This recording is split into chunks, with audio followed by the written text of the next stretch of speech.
ऋषि अगस्त मैत्रा वरुणी देवता अत्रेन सूर्या। कुछ विषैले, कुछ विष रहित और कुछ जल में रहने वाले अल्प विष जीव होते हैं। ये दृश्य भी होते हैं और अदृश्य भी। वे दोनों शरीर में दाह उत्पन्न करते हैं। उनका विष हम में संव्याप्त हो जाता है। यह औषधि उन अदृश्य जीवों के विष को समाप्त करती है। वह कुटी पीसी जाकर भी विषैले जीवों के विष को नष्ट करती है। इन विषैले जीवों में कुछ सरकंडों, कुछ कुशाघास, कुछ छोटे सरकंडों में स्थित रहते हैं। कुछ नदी तालाबों के तटों पर पैदा होने वाले घास में, कुछ मूंज और कुछ वीरन नामक घास में छिपे रहते हैं। ये सभी लिपटने वाले होते हैं। जिस समय गौवें गोष्ठ में और पशु अपने स्थानों में विश्राम करते हैं तथा जब मनुष्य भी थककर विश्राम करने लगते हैं, ऐसे में अदृश्य रहने वाले ये जीव बाहर निकलते हैं और उन्हें लिपटते हैं। ये विषाणु चोरों की तरह रात्रि में दिखाई देते हैं। ये अदृश्य होते हुए भी सबको दिखते हैं।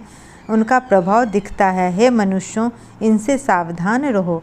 हे विषाणुओं, तुम्हारे पिता दिव्यलोक, जन्मदात्री पृथ्वी, सोम, भातृरूप और देव माता अदिति भगिनी स्वरूपा है। अतः स्वयं अदृश्य रूप होते हुए भी तुम सबको देखने में समर्थ हो। अस्तु, तुम किसी को पीड़ित न करते हुए सुखपूर्वक विचरण करो।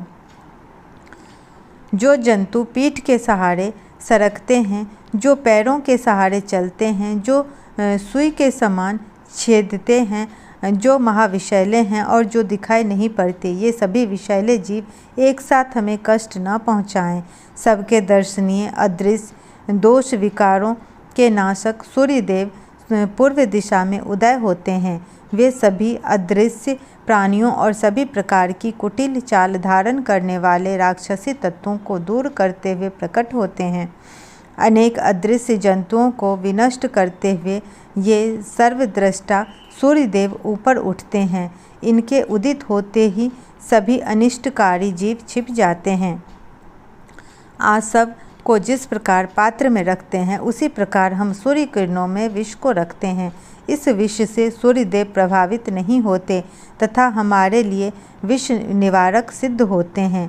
अश्वारूढ़ सूर्यदेव इस विष का निवारण करते हैं तथा मधुला विद्या इस विष को मृत्यु निवारक अमृत बनाती है।